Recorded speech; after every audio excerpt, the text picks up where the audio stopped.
Мектеп табалдырығында оқыған және бүгін қайта алдымнан шыққан Мұқағали Мақатаев ағамыздың өлең жолдарынан бірер үзінді жолдарын тілге тиек еткенде жөн санадық. Мұқағали Мақатаев ағамыз онда былай дейді: күн батты ма, түн келді ме, таң атты ма қайтадан, құдіреттің тірлігіне кірістің бе қайта адам дейді. Кеше сізді сорлы бейшара еркек санады. Ал сіз болсаңыз өз заманыңызда қараңғылықта өмір сүрген қазақтарды көре тұра адам дедіңіз. Жалпы сіздің бойыңызда қандай тектілік бар? Сіздің қаламыңыз қағаздан көтеріп үлгерді ме?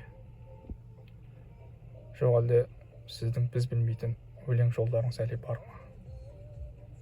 Жалпы сіз кімсіз, Мұқағали Мақатаев? Біз сізді танып үлгердік пе?